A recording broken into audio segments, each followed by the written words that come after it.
The individuals that we are going after are those that are violent criminals, those that are breaking our laws, and those that have final removal orders. And in many of these places, we've negotiated for their safe return back to their own home country. And if they're criminals, they will face consequences for their crimes. I'm grateful for the fact that we have a president that stands up for the everyday American, and I would be thrilled if people would talk about the fact that when you get a rapist off the street, how many families have we protected? When you get a murderer off the street, a pedophile off the street, look at the families that will never have to be victims because that work was done.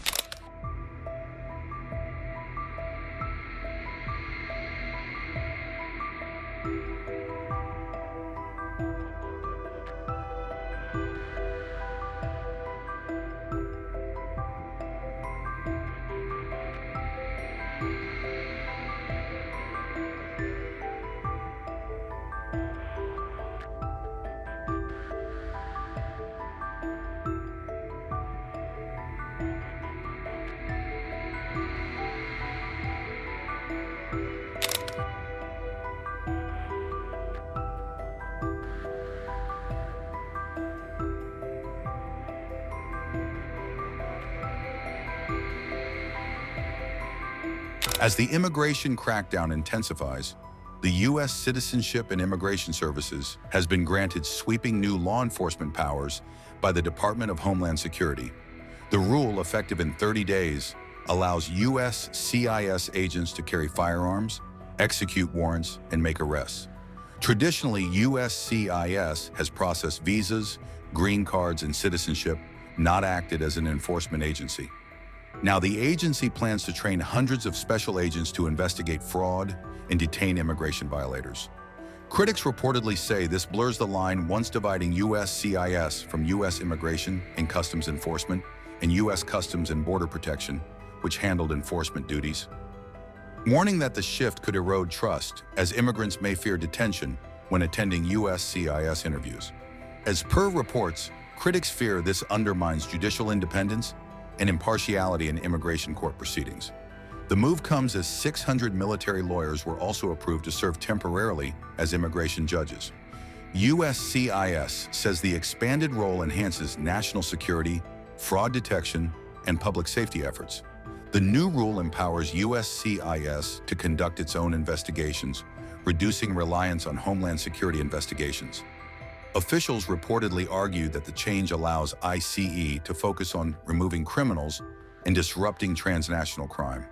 To meet its mission, USCIS will recruit and train new special agents known as 1811 federal investigators. USCIS Director Joseph Edlow called this a historic moment to enforce immigration laws and combat fraud. The individuals that we are going after are those that are violent criminals, those that are breaking our laws, and those that have final removal orders. And in many of these places, we've negotiated for their safe return back to their own home country. And if they're criminals, they will face consequences for their crimes.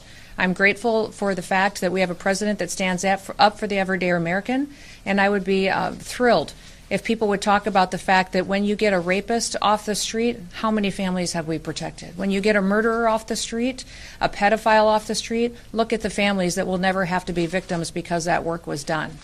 Too much time is spent focusing on these criminals when you should be focusing on the people who have been victims in the past and the fact that we're stopping future people from becoming victims as well. President Trump campaigned on immigration enforcement. The American people voted for immigration enforcement. They voted to clean up their streets and get these criminals out of our country. I'm very proud of the fact that since President Trump has been in office, we have removed over 600 known and suspected terrorists out of the United States of America, that we have brought thousands of gang members from MS-13, TDA, and brought them to justice and deported them out of our country. We're continuing to go after these criminals to protect American citizens. And now that the President's big, beautiful bill is passed, we have the resources to double down. We will bring more agents to Nashville. We will bring more resources to this state. And we will make sure that even though politicians continue to play politics and try to lie about what the work is that we're doing to make America safe again, that we will continue to fight for the families that live here and make sure that these child pedophiles, these rapists, and these murderers are off our streets. We will never apologize for protecting the American people. President Trump is working hard every day to make sure that this is a country where the rule of law is applied equally to everybody, that illegal criminals are not placed above or prioritized above the American citizens that live here and work and are just pursuing the American dream. I would say that the media has highlighted operations like that, but we have operations ongoing throughout the country every single day in communities everywhere. So I would not say that anyone could show that they're highlighted in Hispanic communities. They're highlighted in areas that we know we have investigative work and case work to show that we may have enforcement mechanisms that need to be put in place because we have criminal activities ongoing. Well, my audience is predominantly Latino, so they kind of every day say they're fearful because a lot of people have been targeted based on their skin color, not necessarily. That is not true.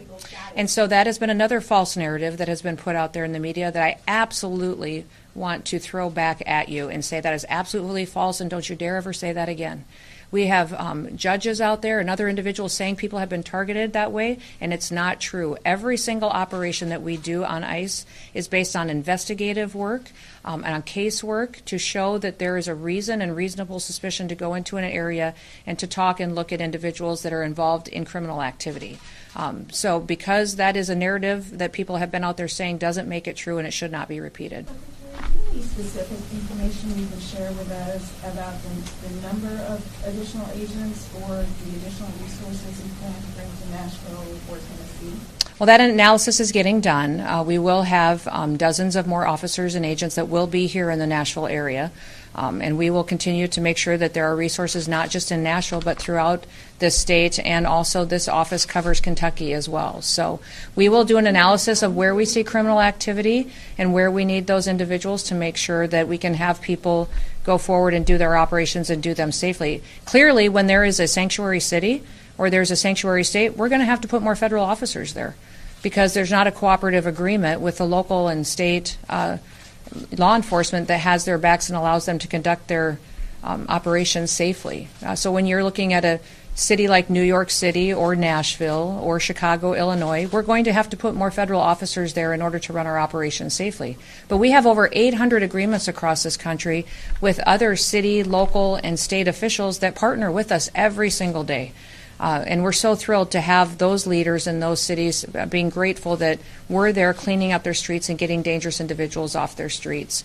Thousands and thousands of mayors and governors and local officials and sheriffs and city council members across this country are partnering with us and working with us every day so that when we go out and do an operation, they have our backs. And they're helping us secure locations, and they're partnering with us. It's unfortunate we don't have that kind of working relationship here in Nashville.